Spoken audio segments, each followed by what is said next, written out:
August 17th, 2021. So welcome everybody. I see we have a quorum. Do we take attendance, or is that enough noting a quorum?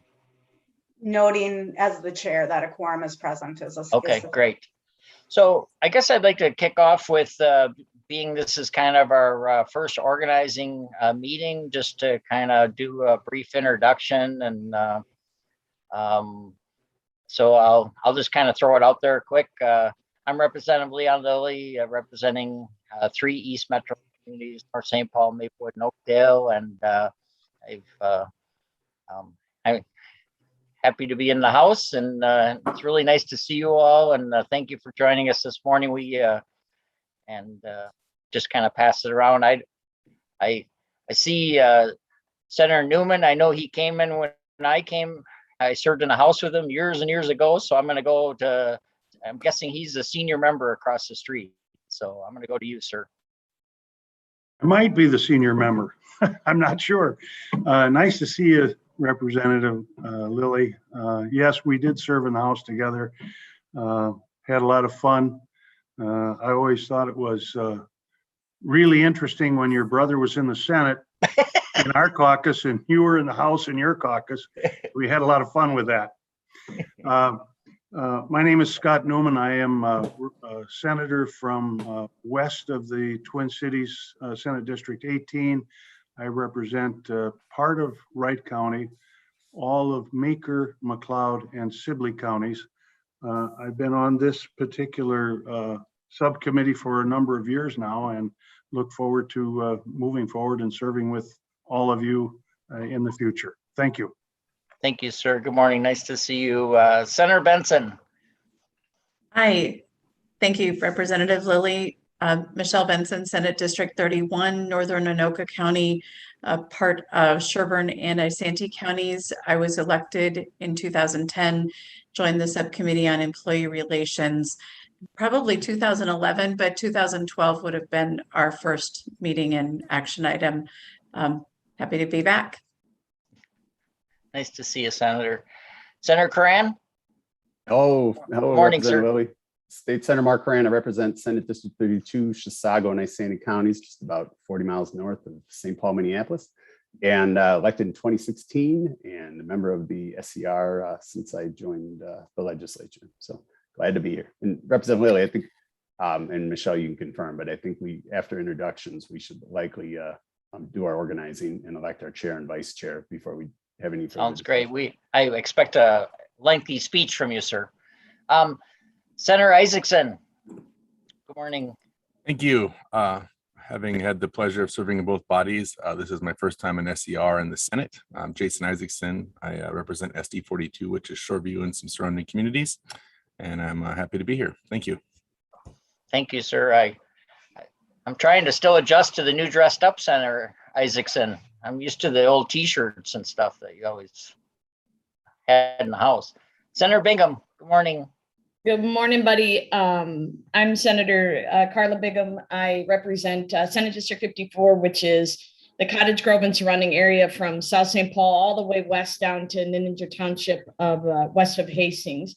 I also have had the pleasure of serving in both bodies, and I was actually vice chair, I believe, of Subcommittee on Employee Relations when I was in the House with then Senator Metzen. So I'm really happy to be back. And since I joined the Senate in 2018, I've been chomping at the bit to get back on this committee because I think it's important. So happy to be here. Thank you, Senator Bingham. Switching across the street here, Representative O'Neill. Good morning. Good morning. I'm Representative Marion O'Neill. I have Buffalo, Monticello, and Maple Lake. I'm not even sure when I first started on the SCR. It's been so long. I think probably back in 15, but I've been on it pretty much the whole time I've been elected. I'm not sure if I was on it my freshman year, but I was the chair the last time. And it was funny. I was looking at the minutes at Representative Lilly, and I was chair back then in 17. And that was the last time that we actually formally met, was back in 17. So we are due to meet. And of course, now the gavel is back in the House's hands. It had been in the Senate's hands. But in any case, I'm glad to be back. Glad to actually have a meeting again. Nice to see you and glad you're back. Representative Joachim, good morning. Good morning. I'm Cheryl Joachim. I represent House District 46B, which is all of Hopkins and part of St. Louis Park. I was elected in 2014, and this is my first time on the Subcommittee of Employee Relations, and excited to be a part of it. Thank you. Welcome. And Representative Albright, we're not going to see your cheery face this morning, or are you? Representative Lilly, it's always a pleasure to be in the same room on the same committee with you. I doing the Lord's work this morning, and I'm returning from an early breakfast appointment back to the second fastest county in the state of Minnesota, that being Scott, where I represent the cities of Prior Lake, Jordan, and the newly incorporated Credit River, along with 3 townships. So very excited to be on this committee. It's my first time, and the representation from both the Senate and the House, a fairly auspicious group, with the exception of Senator Isaacson, but we can talk about him at a later date. But looking forward to the conversation and the assistance that we can provide to the state. Thank you, Representative Albright. Drive safe. Representative Carlson, good morning, sir. Good morning. Good morning. Representative Andrew Carlson, representing Bloomington. Glad to be here. Thank you, sir. So that's our team of members, and so I'd like to jump kind of quickly over to our star staff. Ms. Weber, would you like to kick her off? And Sure. Good morning, members. I'm Michelle Weber. I'm with the Legislative Coordinating Commission, and I'm filling rather large shoes. Greg Hubinger's long-standing work with the subcommittee. When he retired last fall, I assumed the role of the LCC director. So I'm really looking forward to working with all of you. thank you, Ms. Weber. And then Ms. Olsen as well. Hi, I'm Sally Olsen, a commission administrator with the LCC, and have provided staff support to the subcommittee for a few years as well. So I'm not sure how to handle all this. I see our star nonpartisan Helen Roberts name down there. I'm sure she doesn't need to be, she's probably happy to be hiding at home or wherever. But we're so blessed to have a great staff. So if you ever have any questions or anything, Ms. Weber or Ms. Olsen is available to all of us at any time. I mean, obviously during business hours. And then the nonpartisan and I'm sure each team has their partisan staffs as well. So I think don't take it personal, staff, but because you're very valued, but I think I'm gonna pass on the introductions just for now. But I think we'll have introductions as we kind of go through the agenda. So with that, I think our first order of business is to have an election. And so there's 3 positions that are open. There's chair, and it's as Representative O'Neill kind of mentioned earlier, it bounces back and forth. This time it's going to be in the House, and then the vice chair will go to the Senate, and then there's a secretary position. So we've had 3 people that are interested, and very hard campaign. Senator Coran, you can hold off your speech if you want to, but I believe I have a motion for a slate. Yes, Mr. Chair, that is correct. I move the slate of candidates with Representative Leon Lilly as chair, Senator Mark Coran as vice chair, and Representative Andrew Carlson as secretary. Thank you. Thank you, Representative Joachim. Any questions to that? We can do this on a voice vote unless there's a great need for a roll call. I'm hoping we can just do it on a voice vote. So if you want to unmute yourself, and I'm seeing some nods, and so all those in favor of the slate, please say aye. Aye. Aye. Those opposed? So thank you. Thank you, Representative Joachim, and thank you, members. I am honored to serve. It's going to be interesting interesting. It always is on the House floor for whoever gets to carry these bills. I can see Representative Neal smiling. I think I was reminded by former staffer, retired member, or not member, Mr. Hubinger, that I think it was 4 hours on the House floor last time. So anyways, I think you get off a little easier, Representative Cran or Senator Cran on the Senate side. So we have the minutes that Representative O'Neill mentioned from our November 30th, 2017 meeting. Would there be a motion to move those minutes, please? Mr. Chair, since I was chair then, I will move those minutes. Thank you, Representative O'Neill, sorry. Any questions in regards to the minutes? Seeing none, all those in favor, please say aye. Aye. Aye. Aye. Those opposed? Seeing none, we have the minutes approved from the November 30th, 2017 meeting. Thank you, Representative O'Neill. So we actually have rules for this committee, and so Ms. Weber, I don't know, they're the same rules that have been with the committee, and I guess as chair, I just kind of, I'm okay with, short notice on amendments and that sort of thing, as long as, but I really would like each of us to treat each other nice. That's kind of the bottom line, just kind of be as respectful as you can. That's kind of my rules, but Ms. Weber, do you want to kind of tell us what the real rules are? Sure, Mr. Chair and members. Michelle Weber with the LCC. The Subcommittee on Employee Relations is established under the authority of the Legislative Coordinating Commission to carry out responsibilities that are outlined in Minnesota Statutes Chapter 3.885, Chapter 43A, and other laws that are related to state employee compensation. The subcommittee has a long-standing establishment of the rules that you have before you today that govern how the subcommittee carries out its responsibilities. Rules related to public meetings, voting, and minutes are consistent with other committees that you've all served on. The primary responsibilities of the subcommittee are to review the negotiated labor agreements, arbitration awards, and compensation plans that are required to be submitted to the subcommittee. Subcommittee actions such as advice, comments, recommendations, approval, or rejection require a majority vote of the members present, which is similar to a legislative committee. It does not require a majority of the members from each of the bodies, like you might experience in the conference committee setting. Suspension or amendment of the rules requires agreement by 2/3 of the membership of the subcommittee. And the rules before the subcommittee today, as I mentioned in my opening statement, they're based on longstanding practices of the subcommittee, with the only change before you being to update the date to reflect the current time period under which the current subcommittee would adopt the rules.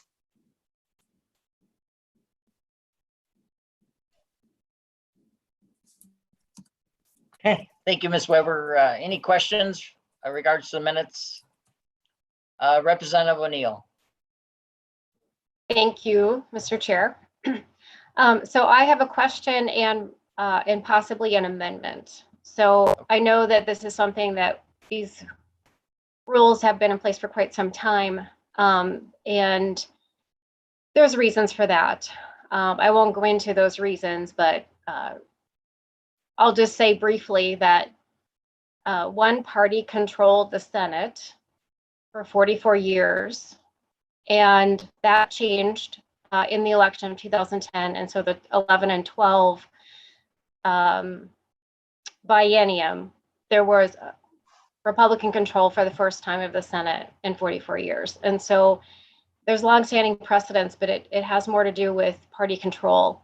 My question goes back to on page 4 of the rules, specifically section 6.1, which is line 9, and it says rejection or disapproval, and then it goes on to the compensation plans, governor salaries, and so on, requires a majority vote. So as Ms. Weber already had said, this typically follows what committee work is like in other areas.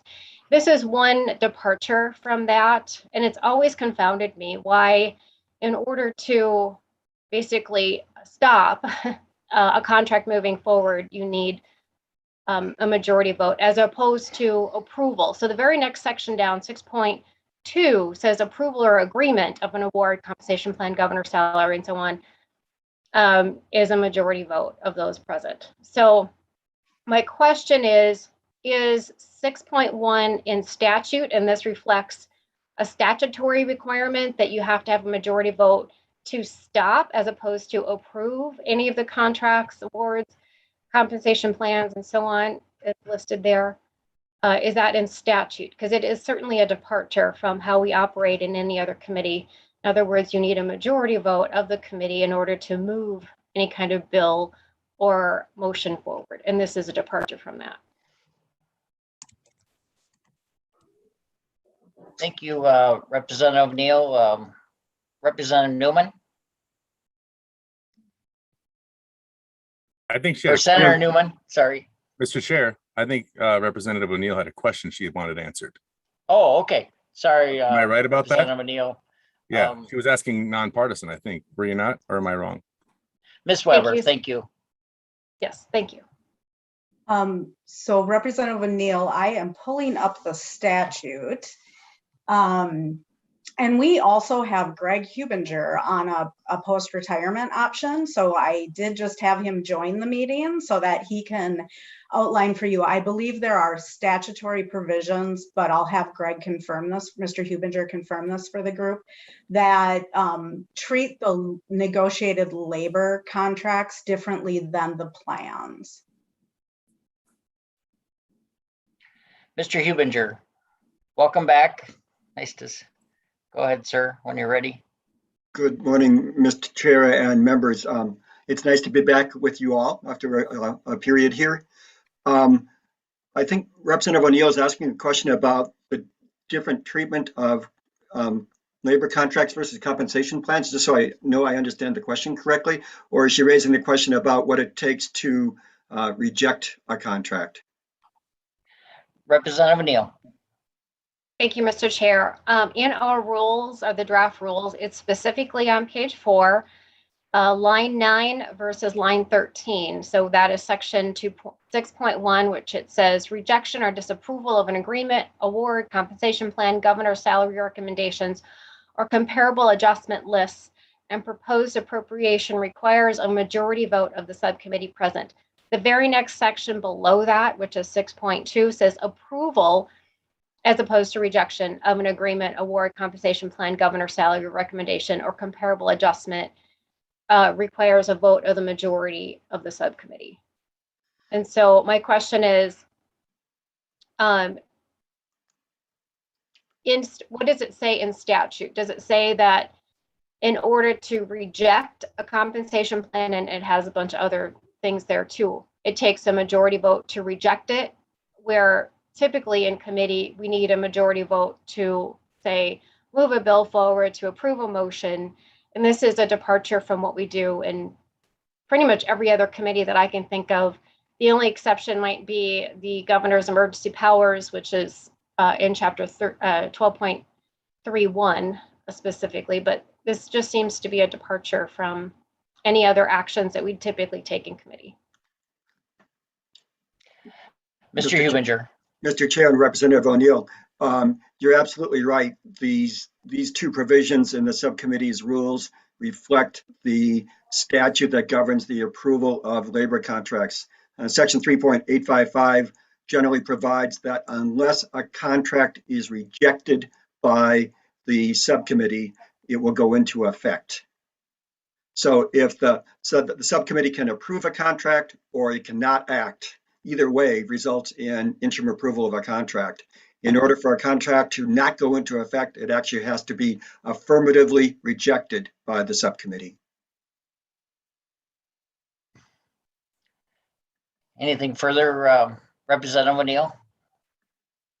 Well, thank you, Mr. Chair. I just think it's important for the public to understand that that is such a departure from anything that the legislature does and pretty much any other committee, short of what just happened for the past, 17 months now? Well, 16 months, I think it was, that the governor had emergency powers, and that was under 12.31. It was, this is such a strange way to move a bill. I mean, I know when we do the contracts, or when we do the bills that contain the contract, it's a little bit different, but we are literally giving pre-approval with either inaction or a no vote. So, you know, you had to take a no vote in order to stop a contract.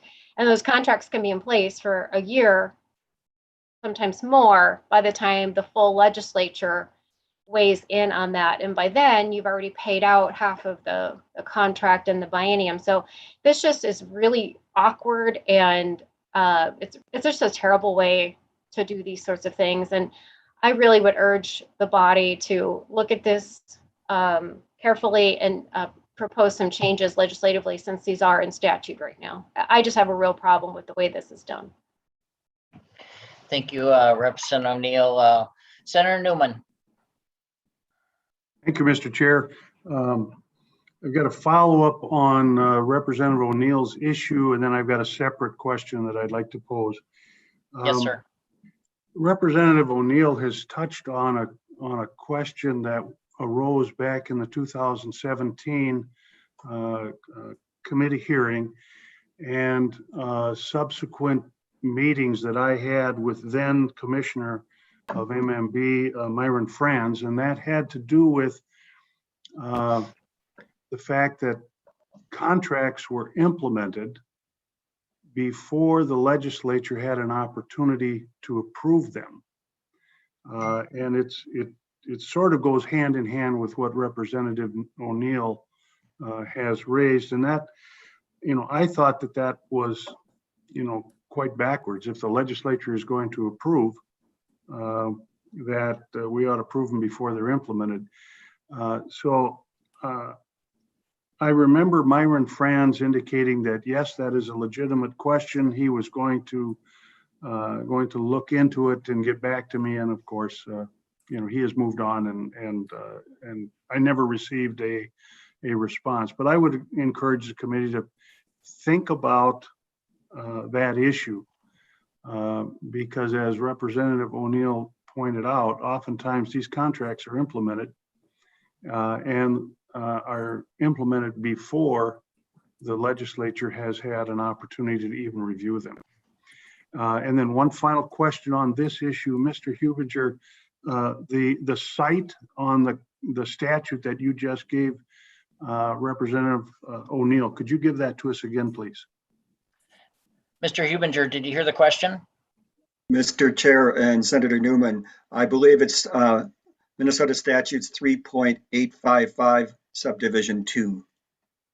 If that's not correct, I'll get back to you.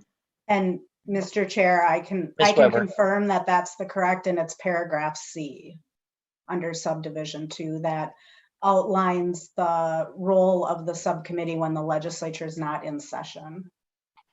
Very good. I appreciate that very much. My second question, Mr. Chairman, is there's a couple of places where information is to be delivered to the chair of the subcommittee.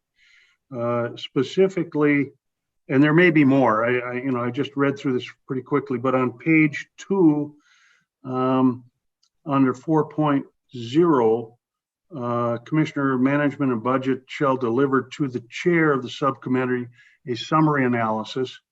Then down on 4.2, beginning on line 19, the Commissioner of MMB has to submit a text of the approved negotiated agreement to the chair. I'm just raising a question of maybe more than just the chair should be in receipt of that information. Perhaps it should go to the vice chair, because at least that way we get both bodies on notice, and maybe to a ranking member of either body. I don't know, but I think that more than just the chair should receive receive the information wherever it is in the rules. And I've spotted 2 places, there may be more. Just want to know what the members think about that idea, and perhaps we could entertain a motion to amend the rules to that effect. Thank you, Mr. Chairman. Thank you, Senator Newman. I'm actually comfortable with that. Ms. Weber, is there an easy fix on that? Yes, and Mr. Chair and members, I can talk a little about a bit about practicality in terms of how this is implemented. The delivery of the information is provided to the LCC, who we then subsequently send it. We also provide a summary based on the information that MMB has provided to us, and then we subsequently do send it out to all members of the subcommittee so that a determination can be made by any of the members to approach the chair and request that a meeting be convened. So in terms of how we implement that requirement, that's the process that we use within the LCC. Yep. But you could also certainly amend the rules to recognize that that additional members are recipients of the information. Thank you, Ms. Weber. Senator Newman, that is kind of my memory. I've served on this quite a few terms now, and it seems like as minority and majority that I've received information, but if you have more comfort in actually having it stated, that'd be fine with me. But I know in practice, they're doing exactly what Ms. Weber just said. So whatever, what would best serve you, I certainly don't feel comfortable with sitting on sole possession of the information or whatever.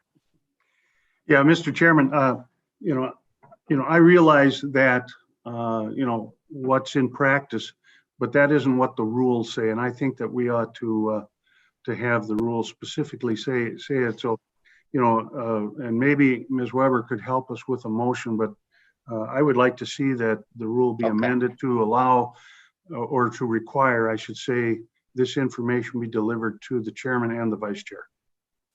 Thank you. That's a motion. I think it's a good one, and Ms. Weber and staff can work on that. I see hands. Is it related to this, or are they? I see one nod and one shake. So, Representative Joachim. Sorry. Thank you, Mr. Chair. Just trying to clarify too. I was just looking through 3.855 and then subdivision 2. Section B, it does say, and I agree that we should change it so that it should be ranking majority and minority members, but it does say the commissioner shall submit to the chair of the commission. So can we always give more information than what statute requires to more people, or are we kind of stuck with that? That would, I guess, would be a question for nonpartisan staff. Or is it Ms. Weber? Do you have a? I don't know that there would be a prohibition from in the rules requesting that it also be delivered to the chair. I believe the amendment that Senator Newman is requesting would be to add the words "and vice chair" on line 20 and line 30 after the word chair. Thank you, Ms. Weber. I see Ms. Senator Benson's hand, and she's been on this committee for a long time, so I'd like to hear from her, certainly. And I think Representative O'Neill was before us, but statute doesn't govern our rules. So I think the rule change would be in order. Thank you, Senator Benson. So Senator Newman, that's your motion? It is, Mr. Chairman. Any questions regards to the motion to amend it to be more inclusive of the information that we received from MMB? Senator, I saw a hand from Senator. Representative Lilly, I think Marion O'Neill was waiting prior to our vote on this. I'm sorry. I thought she was shaking, or I thought she was going back to something else because she kind of shook her head sideways. So I'm sorry if I misunderstood. Representative O'Neill, I'm sorry. No, Mr. Chair, it's back to a point I had made earlier. So once we're finished with this, I want to circle back. Okay, good. That was kind of, I read your I've been in sports a long time, so I'm kind of used to watching faces. Senator Cran, do you have Representative another? Lilly, to that point, though, to Senator Newman's amendment, I think it was pruned a little bit. I think he originally talked about adding the vice chair.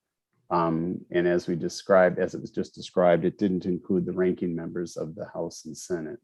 I think it should include the ranking members as well to make sure that we have leadership included in this amendment. Okay. Representative Joachim, is your hand still up on this, or is it a? Yes, just quick question, if they could read the amendment back to us, was it just Okay. on line And 20? Mr. Chair, yeah, Ms. if I Weber. could. Thank you. So it would be line 20 and line 35. Add the words "and vice chair" after the line chair, after the word chair. If you would like to include ranking members also, then on lines 20 and line 35, after the word chair, it would be to insert comma, vice chair, comma, and ranking members. Senator Newman, are you comfortable with that amendment to your? It's Mr. all Chairman, oral.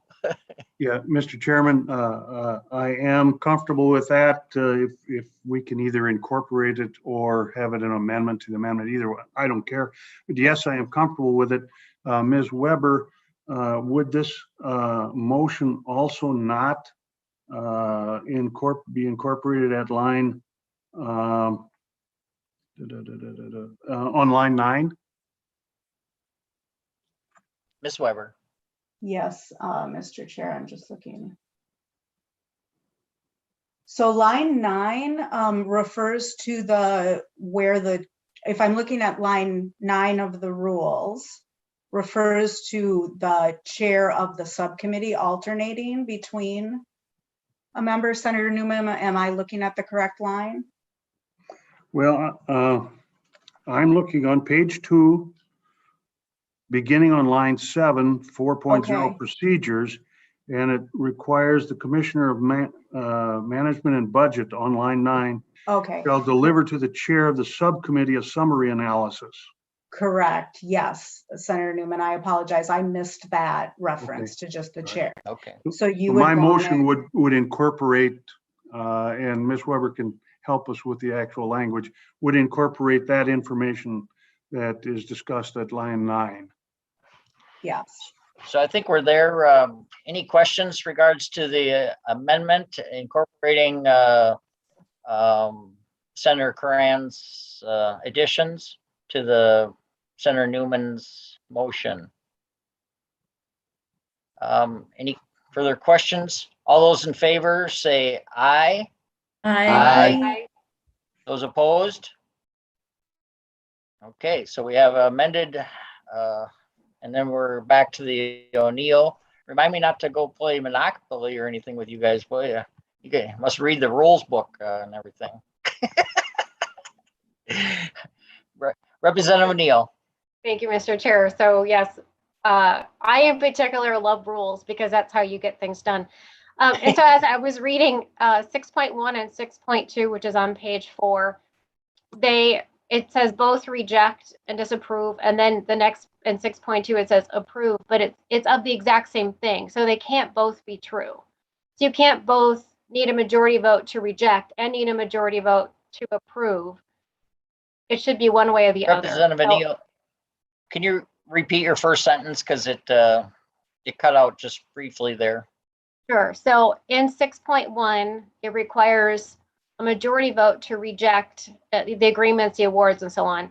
It says the exact same thing in 6.2, but you need to approve. And so they're in conflict with one another. And I'm wondering why that is. So 6.1 and 6.2 are in direct conflict with one another. One is the procedure to reject a contract, and one is the procedure to approve contracts and awards and compensation plans and so on. And I'm not quite sure why that is. I know that in statute it says to reject, it takes a majority. I'm just wondering if maybe Mr. Hubinger could explain the difference between 6.1 and 6.2, because to me, they look like they conflict. Ms. Weber or Mr. Hubinger, either you want to? Mr. yeah. Chair and Mr. Chair and Representative O'Neill, both of those are present, I believe, because they reflect the statutory underpinnings of the subcommittee. And it basically reflects the fact that in order to do either thing, to either reject a contract or to approve a contract, you need a majority vote.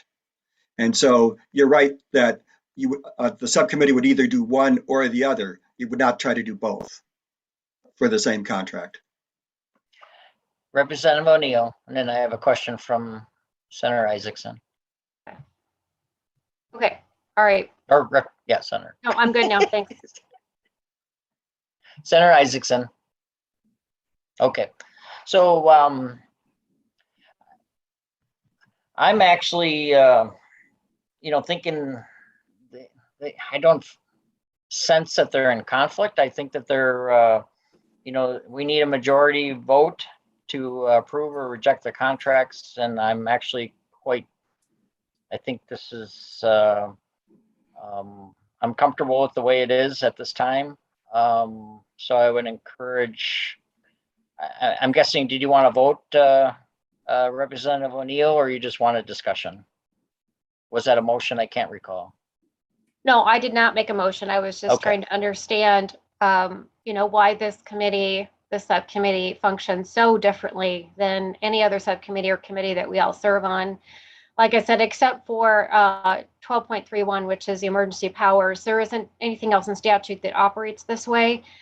And I wanted to have that conversation and bring it to light that, and the other thing that should be noted too, I would guess, is that if this subcommittee does not meet and does not take any action, then those contracts automatically go into effect. And so a non-action is action. So non-action actually puts those contracts into effect. And it does take at least a year and sometimes more for the full legislature to vote on the contracts. And by then they've already been paid for a year. So this is just a very chunky, very, it's not real. This isn't real approval, and it's not real work. It's bothersome to me because it's not like anything else that we do with the legislature, and it just feels a little like ceremonial and not real.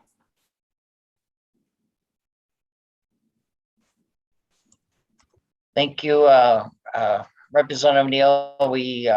You were cutting out a little bit, but I think we understand what you're saying. And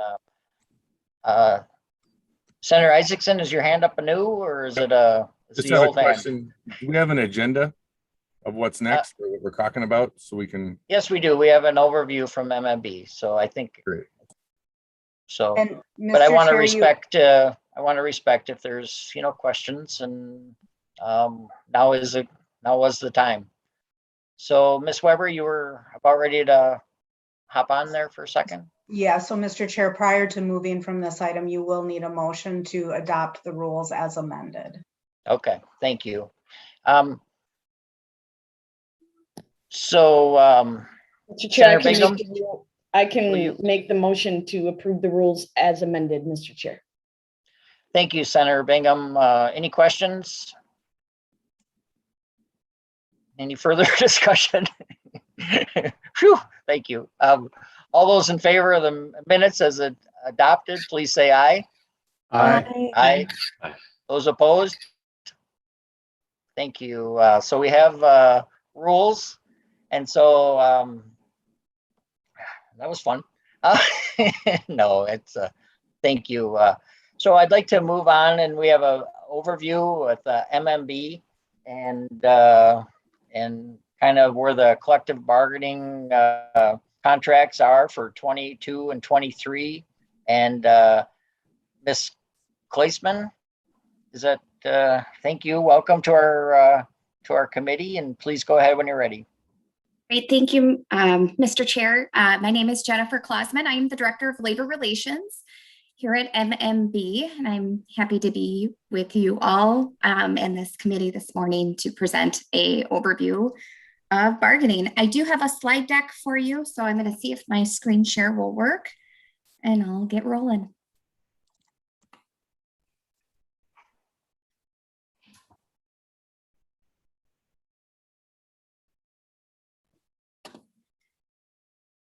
Mr. Chair, if you can give me a thumbs up or a. Yep, I You can got see it? your screen, so that's Perfect. working.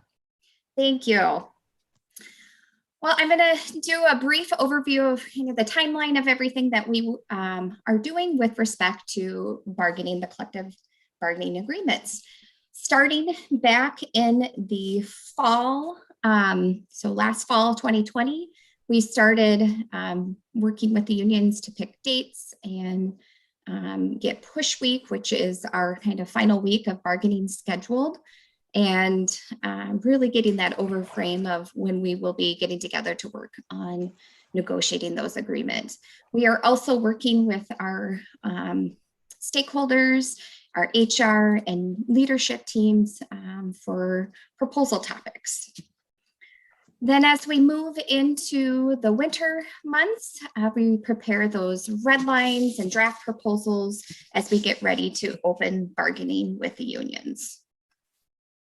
Moving us forward to the spring, we opened with ASME and MAPE, and this year we opened early April with both of those two.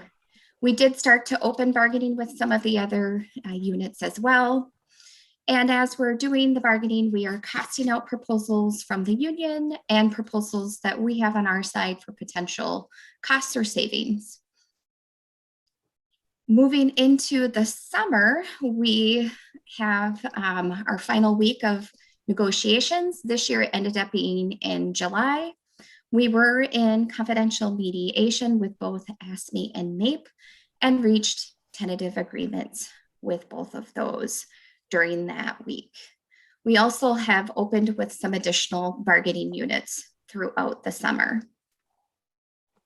As we're moving into late summer, early fall, we continue to work towards reaching TAs with additional bargaining units. The unions are preparing the contracts for ratification votes with their members, and we are preparing materials for submission to you all with the tentative agreements after receiving affidavits of ratification from the unions. As we're continuing throughout the fall, we'll open with our remaining bargaining units.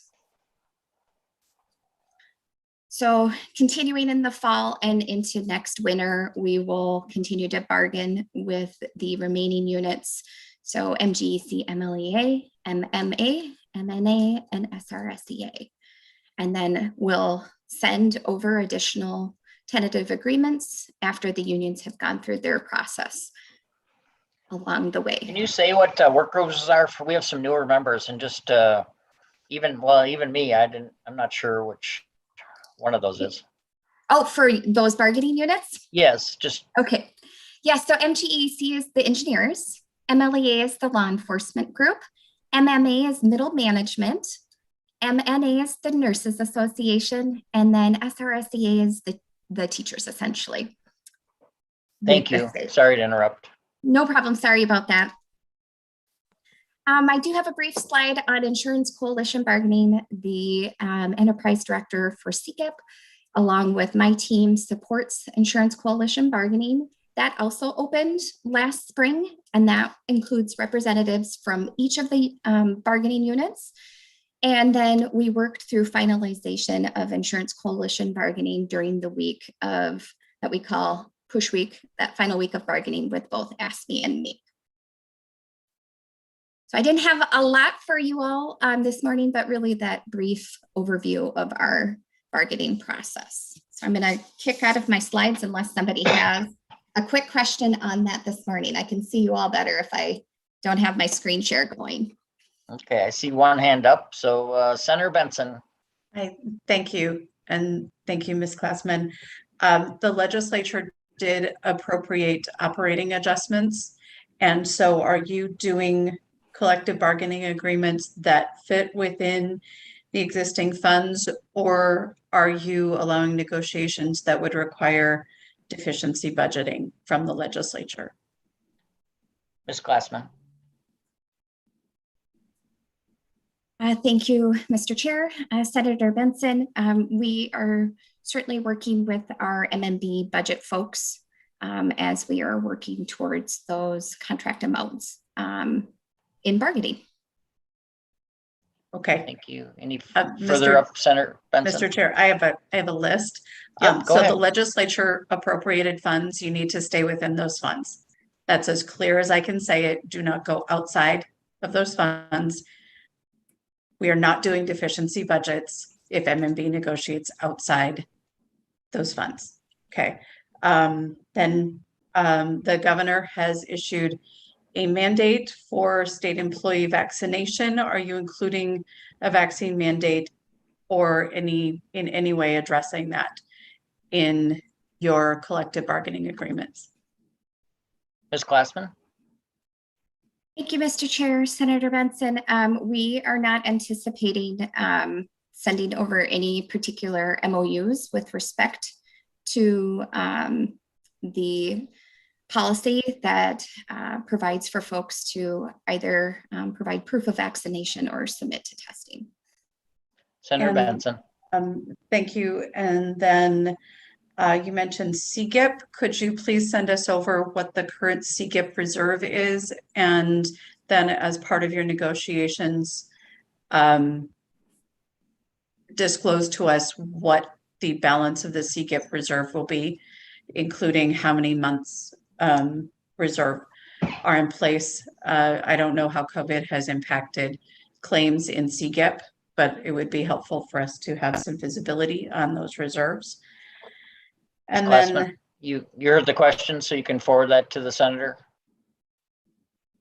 Thank you, Mr. Chair. I did, and I'm making a note of it as well to send follow-up information. Thank you. Senator Benson. Thank you very much. And perhaps Senator Newman is better to fill in on this question, but we did some specific changes to law enforcement salaries. Are you going to be submitting law enforcement to pattern bargaining? And how does that work with the decisions that were made by the legislature with regard to their salaries, in particular the troopers? Ms. Glassman.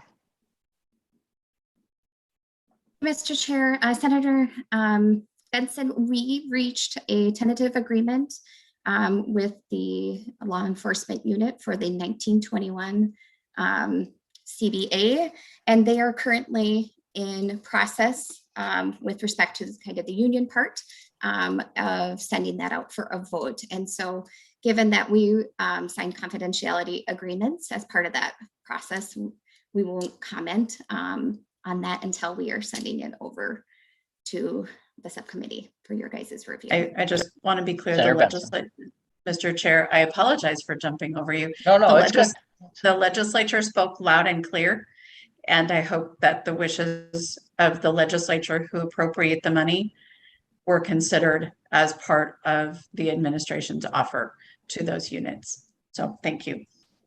Thank you. Anything further, Senator Benson? Nothing further, thank you. And my apologies, I didn't notice whose hand was up next. I think it was Representative O'Neill, I think. Yeah, I honestly don't know either. I don't know if Senator Cran was ahead of me or not. He's saying go ahead, I think. Thank you, Mr. Chair. So I have a couple things. Again, since we have so many new members, it was not pointed out in the slide presentation that while those are bargaining units, they are dispersed across many, many state agencies. And it's a very, very complicated matrix of how we even kind of getting to what Senator Benson had said about how complicated this whole budgeting process is. And we have a budget that's been set, and there has been throughout many bienniums deficiency budgets, and the answer always seems to be, well, we didn't estimate salaries correctly, and it always seems to be that. So her question is right on the nose. It is absolutely relevant, and there has been a problem throughout a couple administrations now, in particular, the last two administrations here, where when these contracts are being done, it seems that there either isn't an ability to properly estimate what the cost is going to be, or there just isn't a care to do so. I'm not sure which it is. I know it's very complicated. It's a matrix that extends. You might have a bargaining unit that extends across all the state agencies. Like MAPE, for example, is so large that it may have employees across every single state agency. So I understand the complexity, but I also understand that we at the legislature continually have deficiency budgets that move forward and come forward because budgeting is and these contracts are not done in such a way that it looks carefully at what has been budgeted. And that brings me back to what happened even just this last budgeting cycle in the last rounds of contracts that we did. And it was clear that there were two completely different bills that were passed by the House and the Senate. And they weren't even signed into law because they weren't even the same bill. They didn't have the same language. And yet, despite having full legislative approval of the contracts were initiated and put into place by MMB. And Senator Cran and I actually have a lawsuit to get a judicial determination whether or not that was even legal. So we still have legal issues happening as we speak, trying to do more contracts on top of that is really problematic. So there are so many complex issues happening. I don't know that the public is even aware of that MMB literally enacted contracts without legislative approval because there were not two identical bills. They weren't the same bill number. They weren't the same bill language. They had different conditions. And so we really have a complexity of issues happening right now. And I don't know if Senator Cran wants to speak more about that, but it certainly is problematic. And thank you, Senator Benson, so much for bringing up the fact that we continually have deficiency budgets because things are just not negotiated properly. And I don't know if it's just the inability to do it because it's so complex or the unwillingness to do it. I'm not really sure. And then you couple on top of that the fact that we just went through a global pandemic and we had employees being shifted between agencies, job responsibilities. It's just a muddled mess. So I feel like as we're working on these things, we really are coming out of an incredible crisis of the state. And so I think we need to be mindful of that. I have a lot of questions for MMB, and unfortunately, those that made those decisions are no longer a part of MMB. They have moved on. So that is unfortunate. But I think as contracts actually come before us, we'll have a whole lot more questions because there certainly have been a whole lot of things revealed. Thank you, Mr. Chair.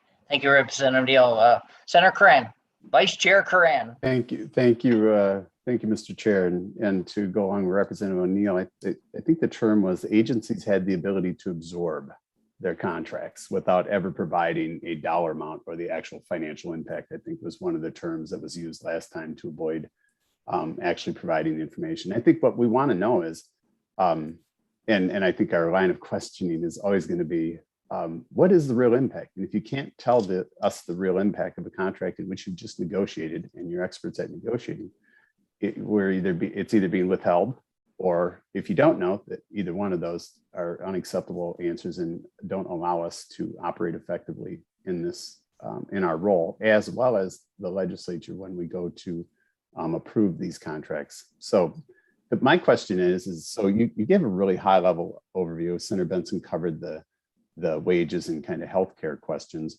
What other primary, just off the top of the head, off the top of your head, where have we expanded benefits, and what are the categories of expansion? Because I think what we've seen over the continuing trend is we offer, we got a lot of great employees and we offer a really generous benefit package. Our healthcare package is unlike anything received in the private sector. But one of the other things we have is our sick and annual leave, in addition to a variety of other, the uses of those types of leaves. So could you just give us a high level overview of what are the primary changes in those things that affect the workforce, and how many other categories, or have we expanded categories that don't require people to perform their work duties on an average day. Meaning, have we expanded the leave? I think the last contract, if Representative O'Neill can correct me, I think we added an obscure ability to use leave for service dogs or service animals from 1 week to 2 weeks. What are those types of things where we've added or expanded those types of categories that remove people from the workforce officially on a daily basis? And I want to know, what's the financial impact to any of those things you've done on an annual basis from an FTE perspective and or total hours consumed or granted in addition to what we already have? Thank you, Senator Curran, and thank you for mentioning we have got some great state workers. Ms. Glassman, is that, are you able to answer the question? I could appreciate some clarification. Are you referring to benefits that were bargained in the 1921 collective bargaining agreements, or are you discussing anything that was changed over the course of this summer? Senator Curran. Thank you, Mr. Chair, Ms. Glassman. We already know what's been done in the previous contracts. What I'm looking at is where are we outside of wages and healthcare? What additional benefits have we negotiated into the contracts? Typically, they appear we see a significant growth in additional categories. One is, I think we have a completely separate COVID leave policy in addition to sick and annual leave. Have we expanded bereavement pay? What are those types of categories where we're now allowing either additional uses of existing sick and annual or additional categories, new categories, or expansion of other categories that remove people from the workforce in a paid, from a paid perspective? Ms. Glassman? Placement? Sorry, I keep saying your name different every time. Glassman's correct. Thank you, Mr. Chair. Senator Cran, thank you for the clarification. As I mentioned earlier, we did reach the tentative agreements through the mediation process and had signed confidentiality agreements with VMS throughout that. At this point, the unions are working with their members on the ratification process. And so we won't have information to be able to share specific to anything that was newly bargained with those agreements until receiving word from the unions with respect to the ratification vote, and then us sending those over to the subcommittee for consideration. Senator Curran. Mr. Chair, Ms. Glassman, and we're not asking for specific, I guess, how would this be categorically? Have we increased hours period and for any existing leave program where they no longer have to, where they have approved leave, paid leave? Yes or no? Ms. Glassman. I have a hard time hearing you a little bit, Senator Curran. Just, I don't know if others are too. I don't know if it's the mic or, but did you go ahead? Maybe I could restate it, simplify it, is what I'm as frustrated as everyone else in our lack of any detail before or after approval of the contracts. And so we're seeking, did we increase, have we expanded allowable leave categories and hours? Just simply, I'm not asking for what the details are. Have we expanded them? Ms. Glassman. Thank you, Mr. Chair. Senator Cran, I can't say anything until the unions have taken their ratification vote with respect to the tentative agreements that we've reached. Thank you. Thank you, Mr. Chair. Okay. I believe, I'm not sure who was next, Representative Joachim. I don't know if it was you or Representative Albright. I can let Representative Albright go first. Albright was first. Representative Albright, I thank you for driving safely and arriving at your destination and joining us. Continue to join us, sorry. Thank you, Mr. Chair. My question is for Ms. Glassman. And I'm reverting back to the conversation that was initiated by Senator Benson with regard to the appropriation that the legislature placed in terms of limitations on the contractual arrangements. And in the answer that you gave to the senator's question, it left me wanting for a real answer. But it isn't the understanding of MMB that you will abide by the appropriation and the parameters that the legislature placed on the negotiation for these contracts? And I have a couple follow-ups. Ms. Glassman. Thank you, Mr. Chair. Well, certainly as we are going into bargaining, we work with the MMB Budget Office to research the impact and are conducting other research with respect to collective bargaining agreements. And we need to bargain contracts that agencies can afford. Representative Albright. Ms. Glassman, just a simple yes or no.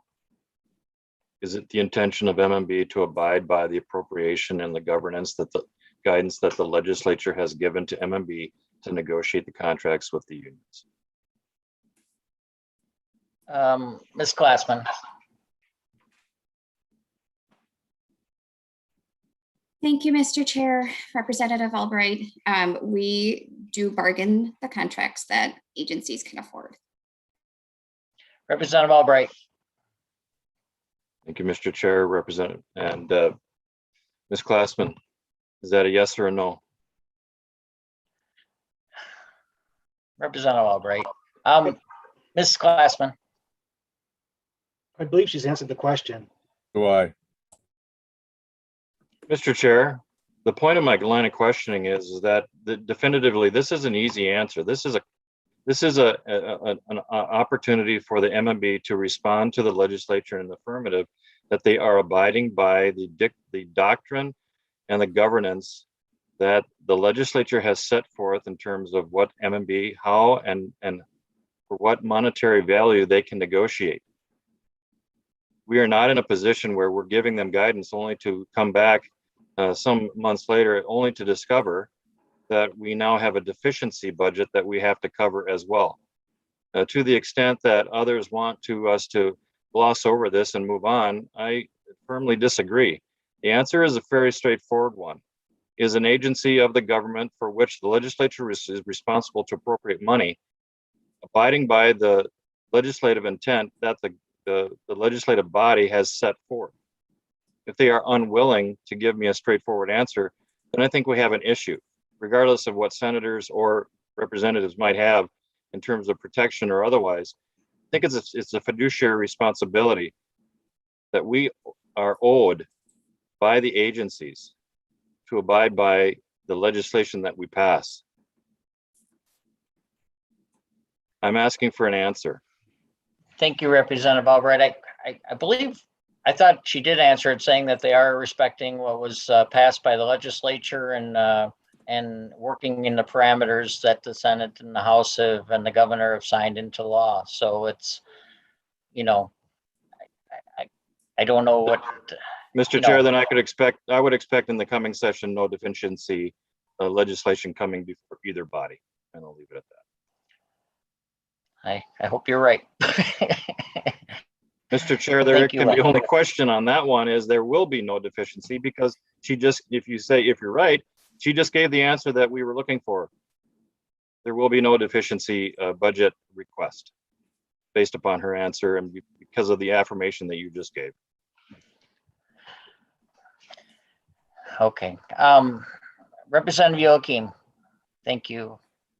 Thank you. Thank you, Mr. Chair. And I really do appreciate everybody's questions. This is complicated. When we talk about whether or not we'll have deficiency budgets in the future, including this coming session, we don't know what's going to happen with the Delta variant or the pandemic. But it's clear, I'm new on this committee. I've been watching and admiring you all from afar, but that it sounds like we need to do a little bit of a little bit more transparency and trust building between this committee and maybe the agencies, and there's probably ways we can do that. What I worry about though is that we seem to have this mindset of what can we get with what we want to pay versus how do we pay people what they're worth and commensurate with the job that they're doing. We all know, I know many of you are business people and you see the trouble employers are having getting employees. That's not any different in the public sector. You have a lot of public sectors even competing with each other when it comes to school boards and city councils trying to get IT staff. We've had that discussion for a long time. So making sure that we are an employer as a state that is able to fill positions and be commensurate with what's going on in the private sector is important. And sometimes I would say is even more important.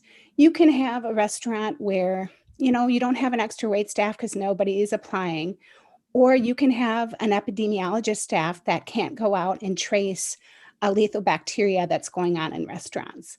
I would hazard to say, and hey, I was a server for decades paying for college, that tracing bacteria through a restaurant as an epidemiologist is probably a little bit more important in a job that we don't want to let go unattended. So I just want us to kind of keep that bigger frame in mind.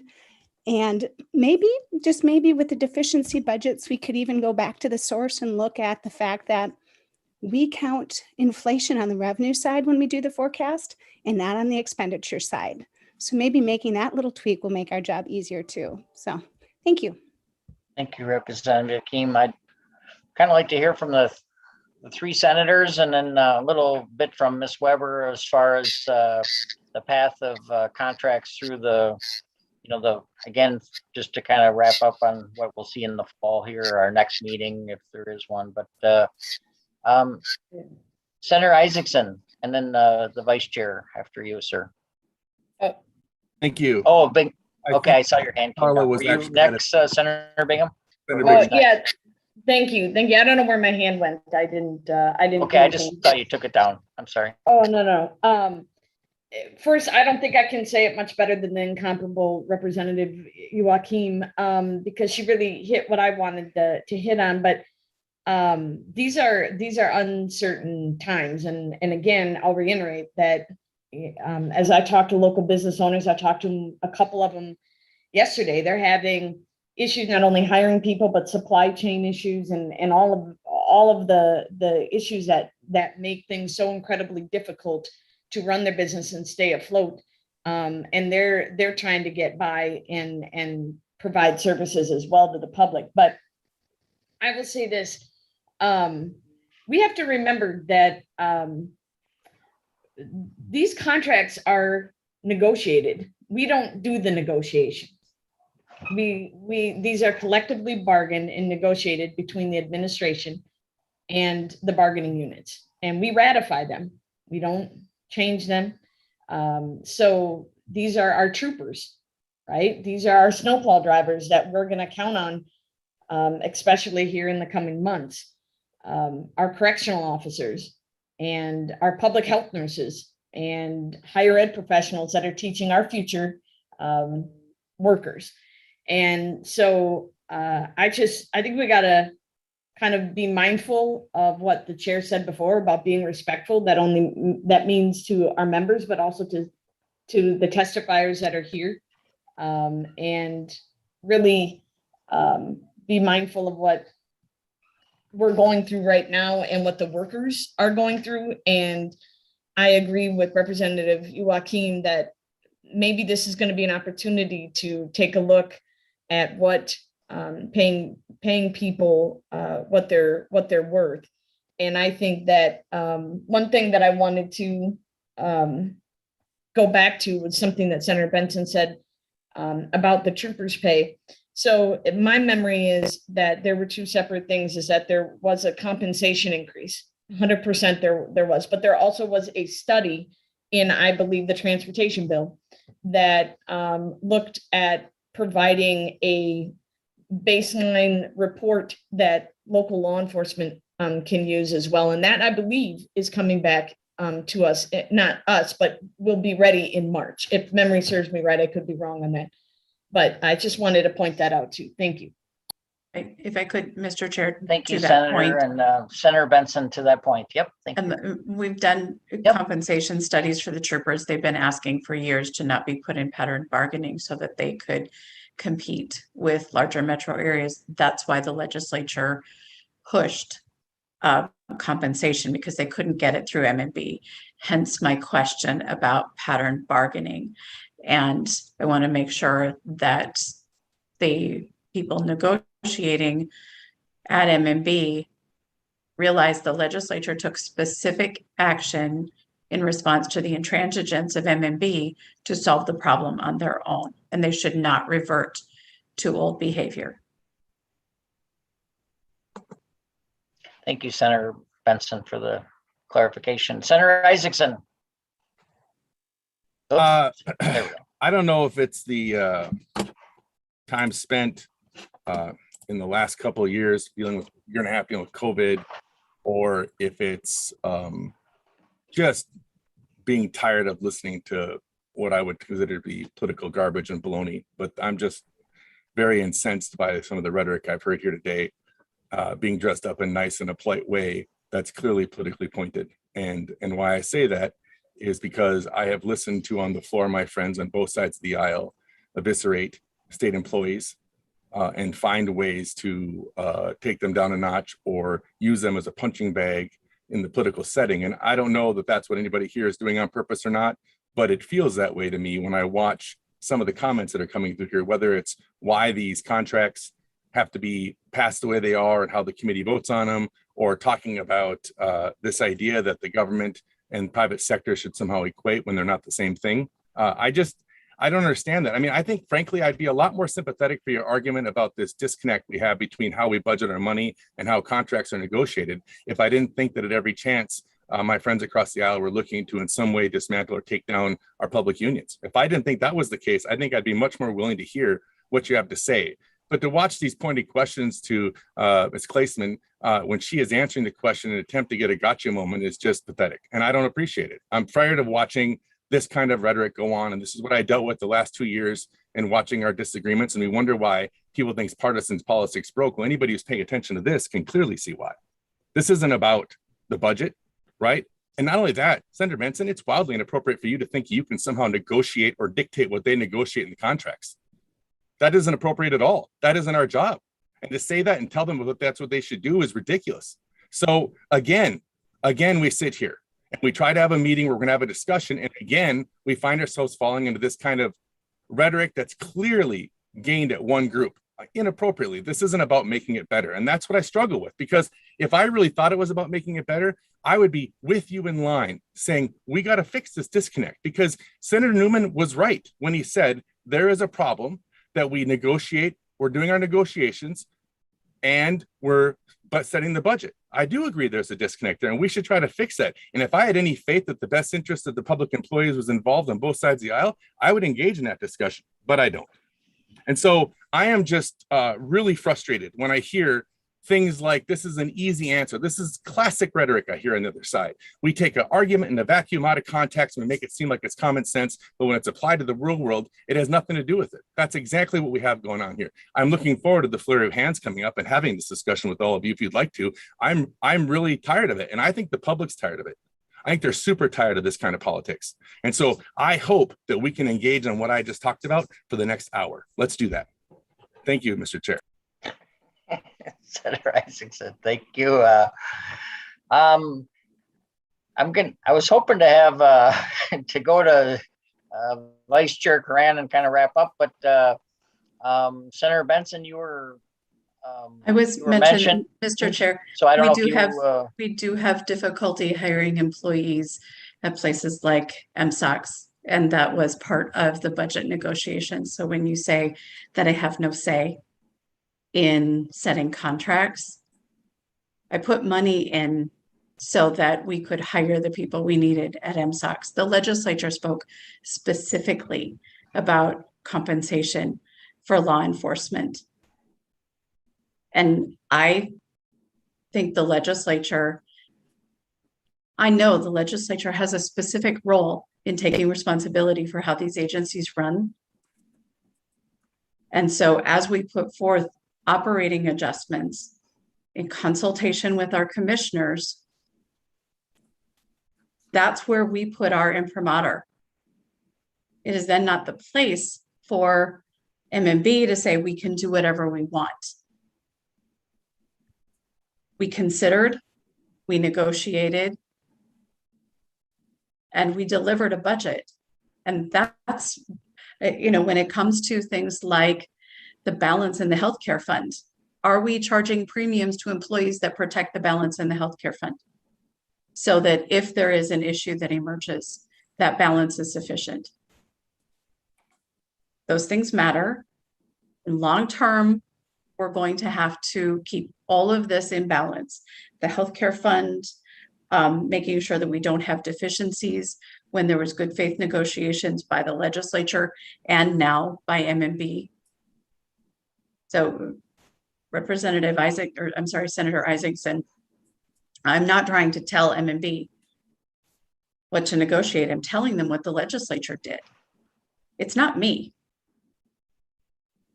I'm just reminding them the legislature took specific actions. You might have disagreed with those actions, but they were signed into law. This isn't me. This is something that was signed into law. Thank you, Mr. Chair, for your accommodation. Thank you, Senator Benson and Senator Isaacson. And Representative Neal, do you have anything, or can I go to Vice Chair Coran and we can wrap up? Just ever so slightly, because thank you, Chair. Just because I wasn't mentioned by name, but I'm sure that I was included in the senator's comments. Senator Isaacson, I'm so glad you have not lost your vim and vigor from the House. You are a passionate defender of the people that work for the state government, and I appreciate that. What should be looked at critically is the fact that contracts are literally enacted and people are paid a full year into a 2-year contract before the legislature has the ability to even weigh in to say yes or no. And after someone has already been paid that amount of money for an entire year, it certainly stacks it against the ability of the legislature to even say no. So I'm not sure what you're getting at, because I think the state employees are getting a pretty good deal and have for decades, particularly these last two administrations. So while you are very passionate and certainly are blunt and to the point, as am I, but maybe slightly more articulately, I think that what is at issue here is the process by which these contracts are put into place and legally binding, because they are legally binding after the legislature actually ratifies them, which oftentimes does not happen until they've already been paid for an entire year.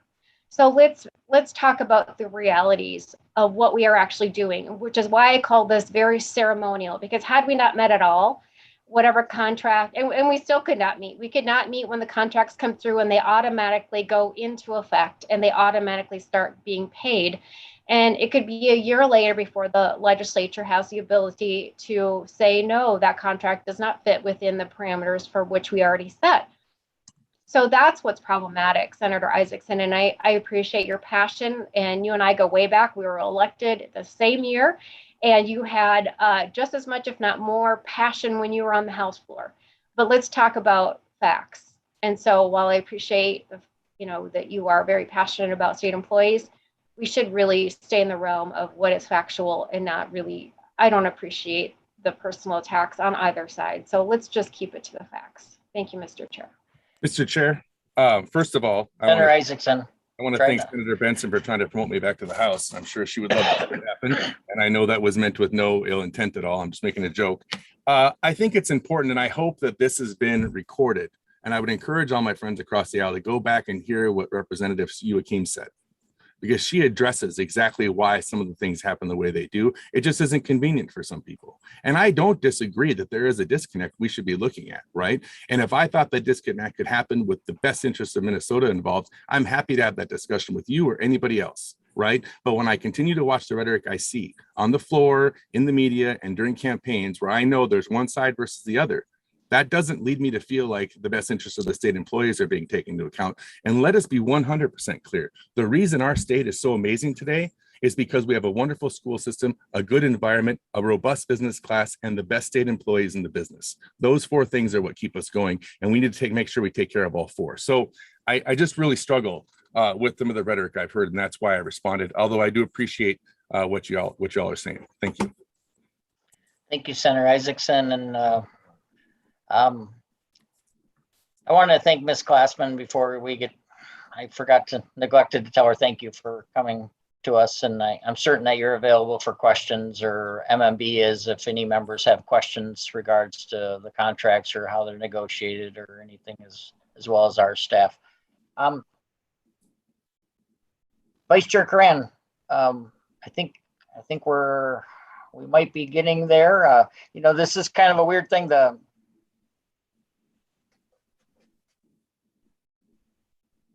They need this web chat, essential worker meeting. So at some point we're going to have to wrap up, but I'm happy to keep going. So, well, Vice Chair Coran, go ahead, please. I appreciate the comments that have been spoken by Senator Isaacson and the passion that we all have. We have a fiscal responsibility. We've laid out the budget, and it would be one thing to say we're in the middle of negotiations and we have to. There's some secrecy agreements or some privacy agreements. I get that, but we don't receive the information before, during, or after any facet of these negotiations. When we ask for those details of the fiscal impact post ratification or post agreement from their members, we don't get that information. And so there's a continued lack and frustration. As a person who has also been represented in just under 18 years by AFSCME, MMA, MAPE, and myself, I get and understand in the workforce. We've got amazing workers, but there's some things that we do have missing, and we've got a great benefit package, and we have lots of things that don't exist in the private sector. And I have been one of the most staunch people, ask every single commissioner who comes through, and the desire to make our workforce or provide opportunity to allow them to even greater excel. We've got some things that are missing, and it's fundamental, not because we have bad people. We got great people, but it's a nature of a human nature and the outcomes of what we do and what we produce and the critical services that we depend on. Health and human services. We can point to horrible outcomes because of what our rules and policies and the lack of attachment that we have from a business process or the life cycle of why we exist in every facet of government. The role as an individual, a business unit, or an agency, they don't exist. And Representative Isaacson, I can't think of a better bipartisan opportunity. Maybe we'll do it out on the fishing boat, but I've requested meetings with the governor to have this very conversation. Do I want fewer do I want fewer employees? Yeah, but do I want higher, better paid employees with built-in incentives to change the structure so we provide incentives to foster and grow to the highest level and reward people to have greater and better outcomes? Because when we fail on outcomes, it's life and death on the human services side. When we fail on outcomes overall and we don't get or we consume or we create business processes that benefit the agencies and not so much our citizens in many cases. I've been there. This is my 38th year. I'll challenge anybody on the understanding of our outcomes. We can make it better for every single person that we have in the workforce today and every single person we serve. So I would love to work with you, Senator Isaacson, to get a meeting with the governor, because only he can do it. I've talked to every single commissioner, MMB, everybody. I think we can have a great, amazing transformation that makes it better. And it takes care of these issues that we're squabbling about right now, about transparency and how do we create a workforce that's dynamic, knows what its job is, continuous improvement, and knows what its job is as it serves Minnesotans. And we can get to an area where we start to put together compensation packages that reward the top performers. And so you and I can take that as a takeaway, and I'd love, because there's been no ability to get a meeting with the top, and the governor really needs to drive it. And this isn't a hit on workforce. This is a way that we can all end up in a much better position. I have some unique experience in it, and that's why I'm here. That's my passion, my sole purpose for the reason for being on this committee and every other committee that I have. So let's take that one up. And at the end of the day, it'll be on us. You have the opportunity. You are closest to the governor. They refuses to meet with us or with me. And so that's the sole purpose. And I think we could take that away. So I appreciate it. You know, I don't have any other comments. I would love more information from MMB, but I know we're not going to get it right now. And so, Senator Isaacson, we both let's match or share our passion, and let's go tackle what I think we can do. And we can do really good things, and the outcomes will ultimately lead to this conversation improving in the long term. So, thank you. Thank you, Vice Chair Karan, and Ms. Weber, can you kind of give us a roadmap of when we might meet again, or what our next steps, and then I'll just have a final comment. Sure, Mr. Chair and members. Once the contracts are approved by the unions and then signed by the Commissioner of Minnesota Management and Budget, there's a 5-day window by which MMB provides the contracts to the subcommittee. They'll be in the format like you see a bill, where they'll have the underlining and strike through to show the changes that are being proposed in the negotiated agreements, as well as we'll provide a summary, and there are some financial pieces of information that are provided to the subcommittee as well. And then that's the period by which the 30-day calendar day clock would start. So a determination about convening a meeting would occur at that time. We don't yet know the specifics of when we'll receive the contracts and when they'll be approved, but anticipate it to be either later this summer or early this fall. Thank you, Ms. Weber. I just really want to thank all the members for showing up today, and from the Senate and the House members. And honestly, it's really nice to see you all. I really enjoy seeing Senator Newman. Sorry, when I first came in, I just loved sitting by you, and we kind of elbow each other. And I'm going to be partisan, and he'd elbow me, and he'd say, I'm going to be partisan. And anyways, you're a good person, sir. The staff is available for these questions. I'm certain MMB can be reached on some of them. And we do not negotiate the contracts, but I mean, there is a lot of information that can be gathered through Ms. Weber and her team, and then through MMB that can help you be more informed as members, and to pass that on to other member questions that you might hear about when you're not, because they might hear you're on this committee. But just really appreciate y'all being here, and then for today's discussion, and look forward to working on those contracts. I have to be honest, I really value our team. I've listened to so many retirement speeches, and so many of them will start off with the great work of staff, and that's kind of what this is about, is, our team and Minnesota workers that do great work for us all. And I'm glad that we're all participating, even, in a way, I'm not questioning the negative or not, those are good questions too, to ask questions. But we ultimately have to value our team and doing the good work for Minnesota. So with that, we nice to see you all. And with that, we are adjourned. Thank you, everyone. Bye.